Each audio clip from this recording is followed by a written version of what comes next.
You are one communication away from transforming your whole life.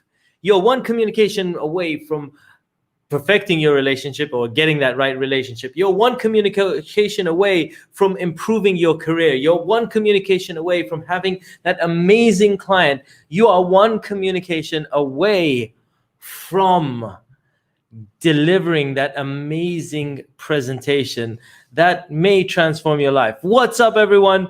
Welcome. Today, we are talking about how to improve communication skills and public speaking.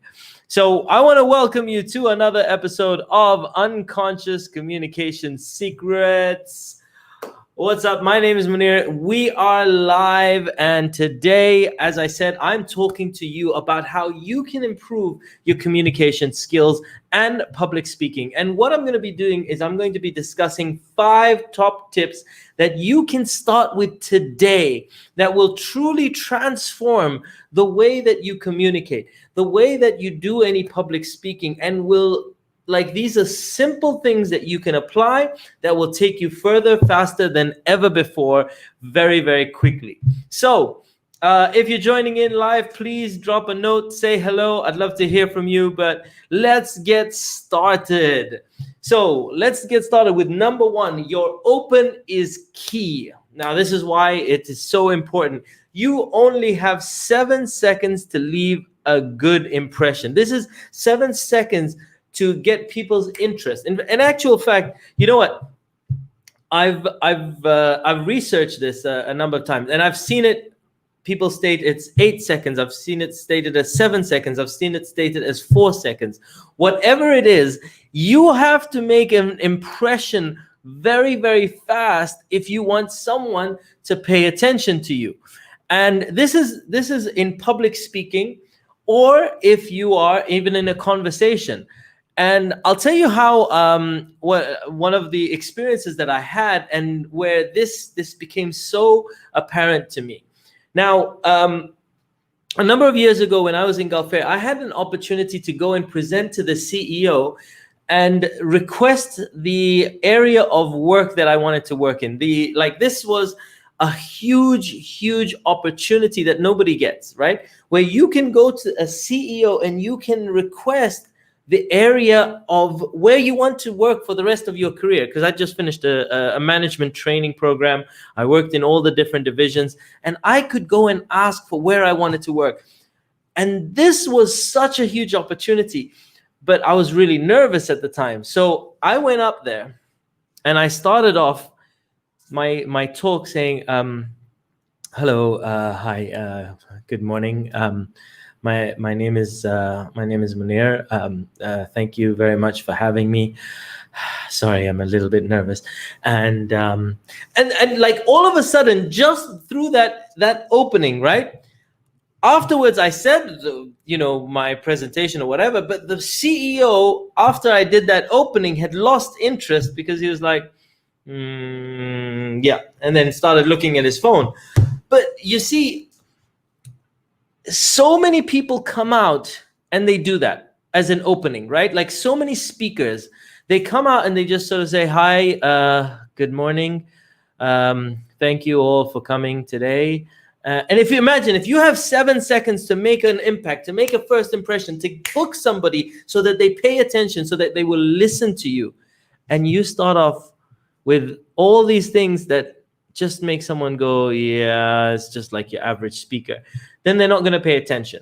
So how do you do this effectively? Forget the hello, forget the hi, my name is, forget the, if you're making videos, one of the things that I learned, I started creating videos a long time ago.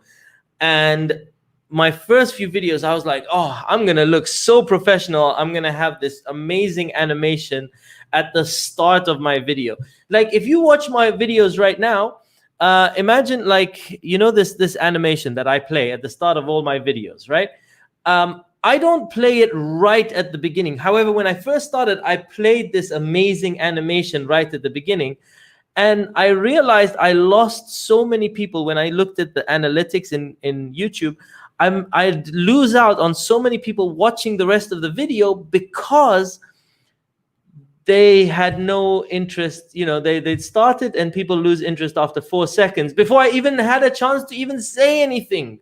So right now, when I do a video, I say, hey, today I'm going to be sharing with you communication skills, how you can take your communication to that next level, how you can public speak at another level. And then I show the intro.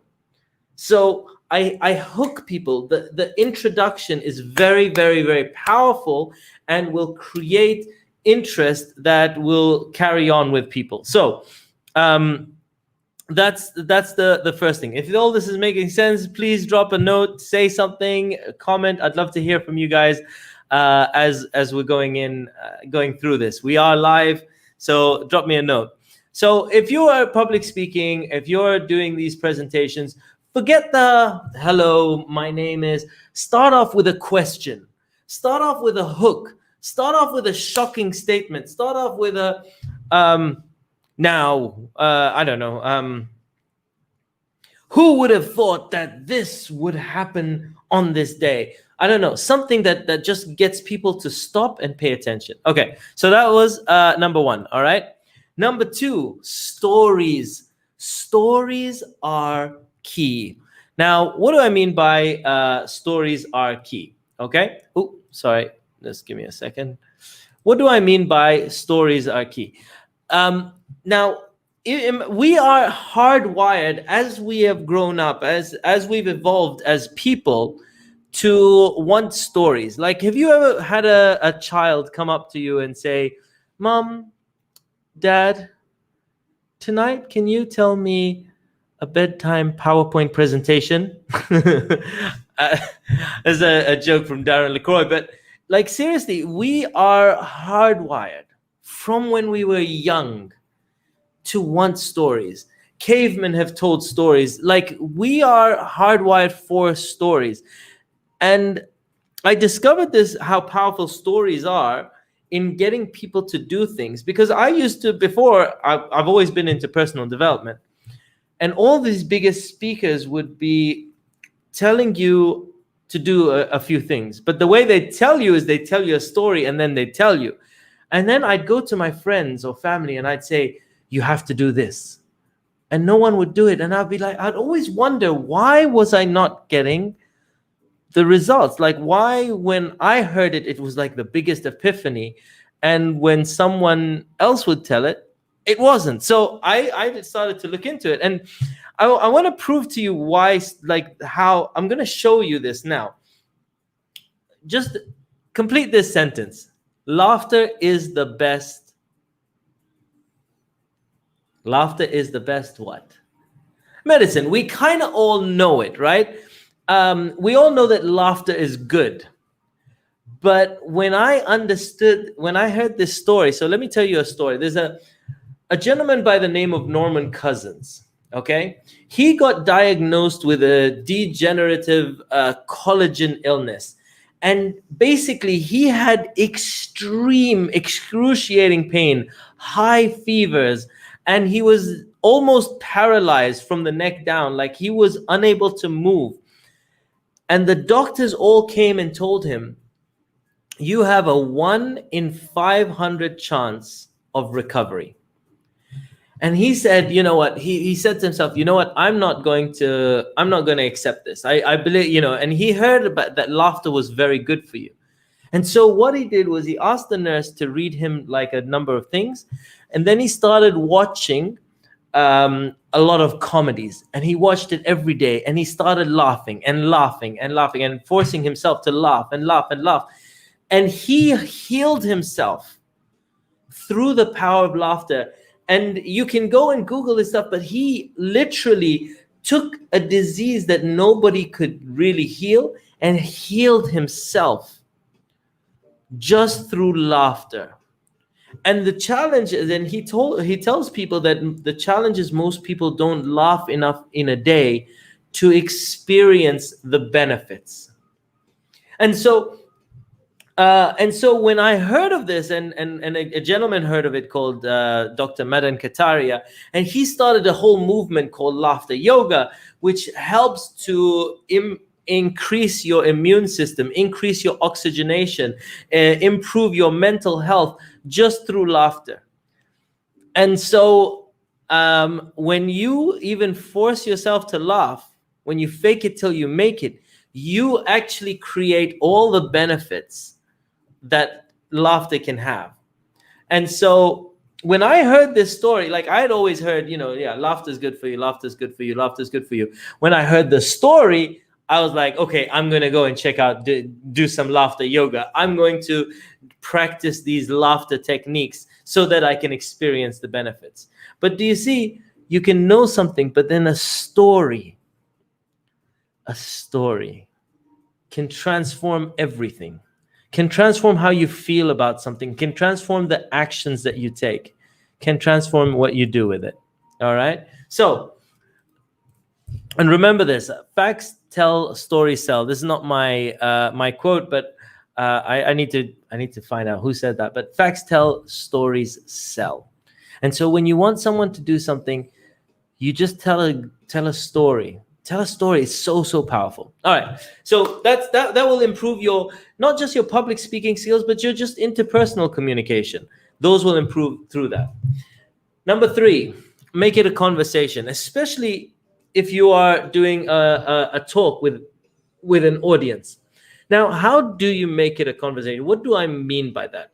See, people's attention spans are going down all the time. Like people's attention spans reduce and reduce and reduce.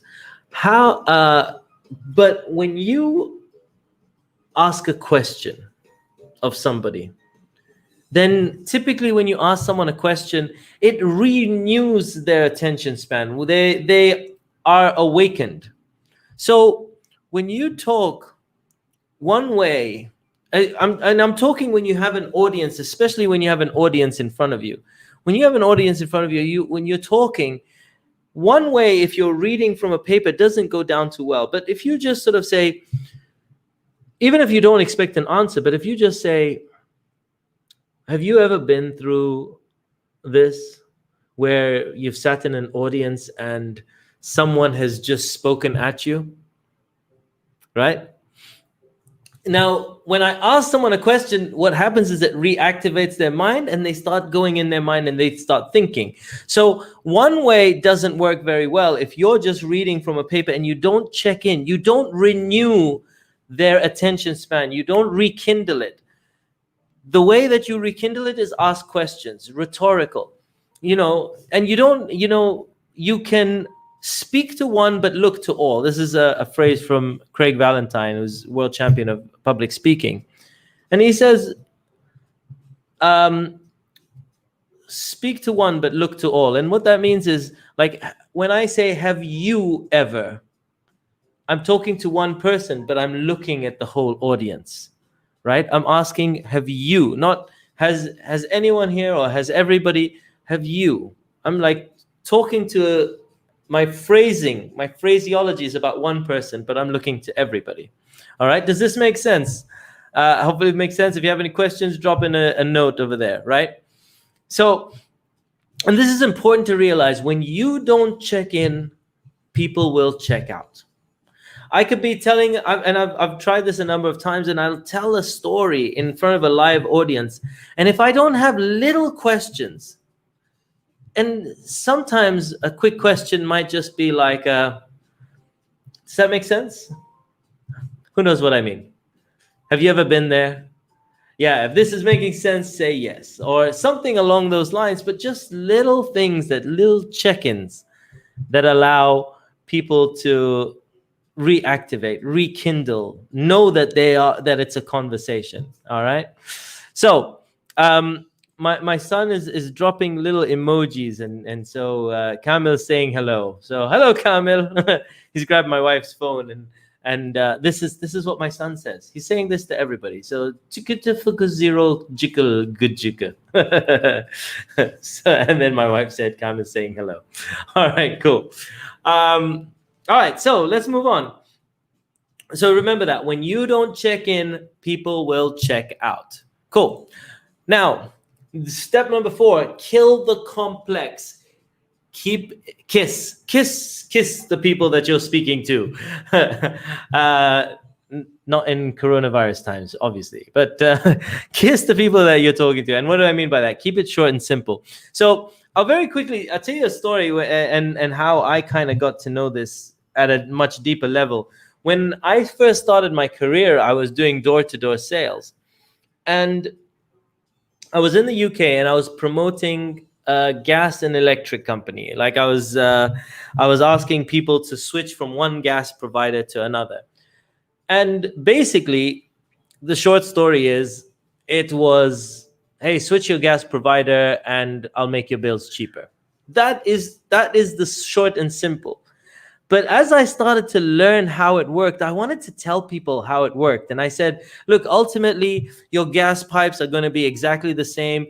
But what happens is these guys, the regulations of the government allowed this to happen and that to happen, which means that you can now get your gas cheaper.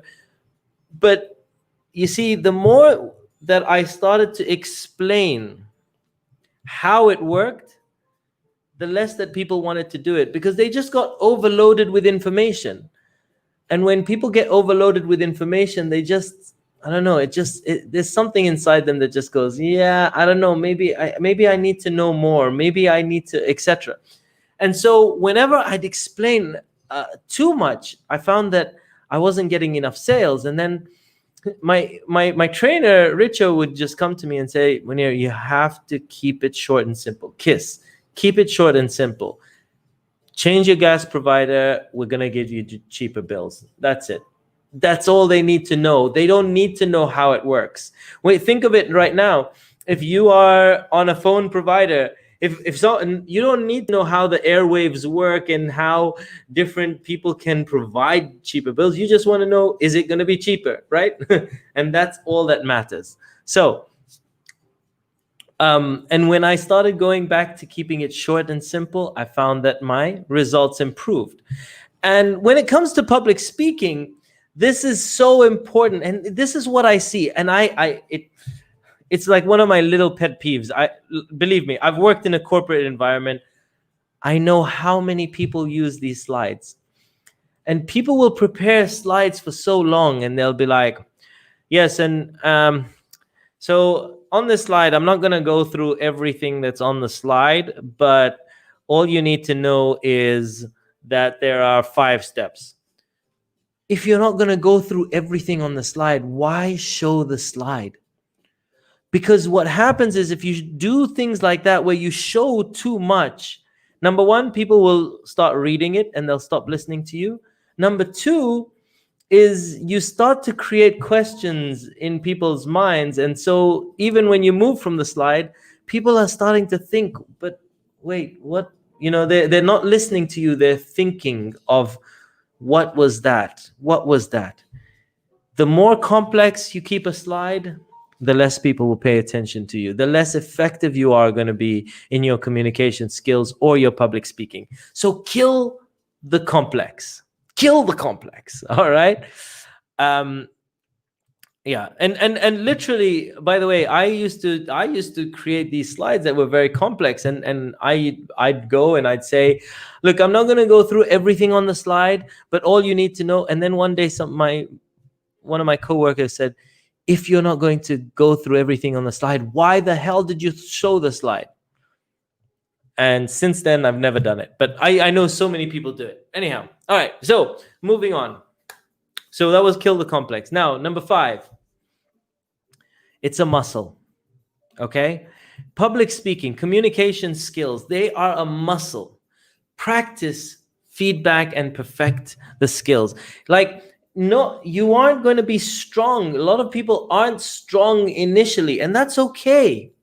But the more you train, the more amazing that you're going to be. And here's what I mean by that. Like, when I first started doing speeches, right? When I first started doing talks, I would take 4 days to prepare for one talk. And I'd prepare. And then I'd do that talk very well because I practiced that talk. And that's like, you know, training one muscle. And that muscle becomes strong. But if you want to become a great communicator, great public speaker, you want to train more frequently. Now, so a lot of people ask me about stand-up comedy. I used to do stand-up comedy. How did I get to do stand-up comedy? Well, it was quite simple, actually. I created one talk that was semi-funny. And then I'd go and I'd practice and I'd deliver it with a few people. And I'd notice where people would laugh. And then I'd notice the areas where I thought people would laugh and they didn't laugh. And then I'd go back and a lot of times I'd record myself as well. And I'd watch it and I'd say, okay, I need to improve here. I need to improve here. I need to improve here. And then I'd do it again. And then I'd do it again. And then I'd do it again. And every time I keep what works, replace the other things and add new things. So every time it just gets better and better and better and better. And that's how you improve. It's not a one-off thing. You know, you're not going to be perfect at the start, and that's okay. That is okay. One of the reasons I speak daily is to perfect my skills, hone that muscle, so that I'm training all muscles in my body, including the brain muscle, whatever that muscle is. But you see, the more that you practice, you get little bits of feedback, you perfect it, the more that you're going to improve. And so that's going to take your public speaking to that next level. And the more that, one of my favorite quotes from Michael Jordan is, the more that you sweat in practice, the less that you're going to bleed in battle. Don't wait until that super important presentation to first practice any public speaking. And by the way, this also goes to normal conversation. Like normal conversations, you want to be able to understand and notice what works when you have a conversation and what doesn't. Like what goes well, what stories. A lot of people, when I was in the UK, if you'd come with me a number of times when I'd go and knock on doors, etc., a lot of my trainees used to make fun of me because I'd say the same jokes over and over again, and they'd be like, "Oh my God, we've heard that." But I'd be like, "Listen, it works, and when you know it works, just reuse it. It puts a smile on people's face." Because if it was a sunny day in the UK, I'd be like, "Man, it's amazing weather." I mean, you know, this morning when I walked out the house, I was white, and look at me now. And everyone would be like, ha, ha, ha, ha, ha. And my trainees would be like, that joke again, jeez. You know, but every single time I told the joke, people laugh, and it put a smile on people's faces and made the conversation go a lot easier. And so it's not about reinventing the wheel. It's about finding out what works and reusing that. So practice, feedback, and perfect. And the stuff that doesn't work, find other things. So, yeah. So that's the session today. So I want to give you a quick rundown and recap of what we were discussing. So let's just talk through them again. Number 1 was your open is key. Number 2 is stories. Use stories. They're very, very, very powerful. Number 3 is make it a conversation. Make it a conversation. And 4, kill the complex, right? Keep it short and simple. Kill the complex. And number 5, it's a muscle. Practice, feedback, and perfect. So those are 5 key things that will improve your communication skills and your public speaking skills, and take your communication and public speaking to that next level. I want to thank you for tuning in today. I truly appreciate you. And if you are interested in more advanced communication skills, taking your communication skills to a much greater level, please do come and check out my webinar on Wednesday, which is about NLP, which is the science of the mind and how we can communicate more effectively. So that's at uaenlp.com. It's a free webinar. It's happening this Wednesday. Please come and check it out. And other than that, I want to thank you guys for tuning in. I truly appreciate you. Hopefully you found today. Very, very useful, and it will help you in your communication skills. Thanks a lot. Appreciate you all. Lots of love. Peace out. And I will see you on another video very, very soon. Peace out.